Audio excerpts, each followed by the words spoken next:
If you were to come over to my house in the winter, the late fall, early spring, you would think that my house is an absolute jungle. Every single plant that I have that's in a pot that lives outside has to come in so that it doesn't die overnight.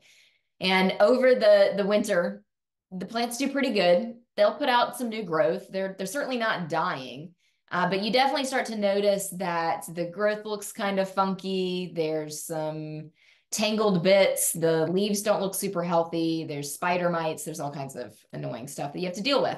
So every spring, when the weather finally turns around and the last threat of frost is gone, I carry all of these plants back outside onto the porch. And there is this process that I have to go through every year of pruning, where I have to hack back massive parts of these plants because I know that it's absolutely necessary for their long-term growth and health. All of the new growth that they put out over the winter, again, it's really difficult to cut it off because it's new and it's growth and it could be deemed positive. But if you know what you're looking for and if you're willing to be more scrutinizing in your approach to this, you'll notice that this all needs to get hacked off. And so a lot of times the plants look like they're dead by the time I'm done with them. The only thing left is the main trunk and maybe a leaf. And every year Ian looks at me like I've gone insane and, well, you just killed all the plants. But I know the truth. I know that the truth is that I have to make this massive sacrifice in order for the plant to be healthy and to put out true good growth that will do what we need it to do. So why am I telling you this? Why, again, am I coming to you with a gardening analogy? Because it's extremely applicable in our business growth as well. A lot of times when we look at businesses, when I look at businesses, I can see that growth has happened, but it's not always the healthiest, most sustainable growth. We may have some toxic parasites growing that we need to cut limbs off in order to get it back to a healthy status. We may have overgrowth on one side of the business that is causing the other side of the business to have to shrink back in, and that needs to be pruned up. We may have tangles down in the undergrowth that need to all get cut out so that the tree or the plant or whatever it is can actually grow healthfully up in the direction that we want it to. And again, those are painful decisions to make when you're chopping off bits of your business. So let's take some of these lessons and actually put them into place for the analogy of pruning your business. The first thing that we have to think about here is that it's important to really embrace the discomfort and to lean into the courage that's going to be necessary in order to cut off chunks of your business.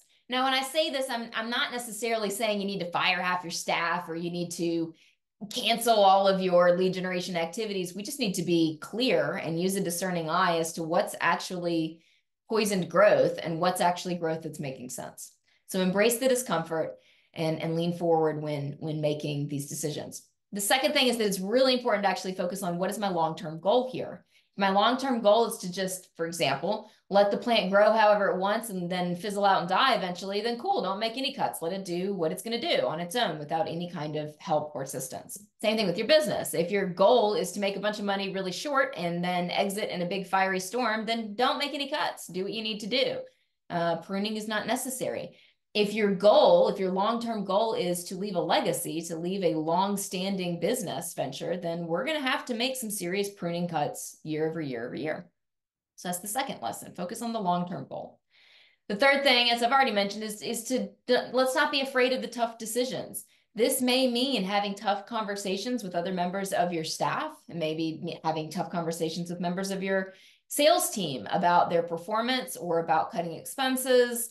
It may mean having tough conversations with vendor partnerships that no longer serve us. Embrace making those tough decisions.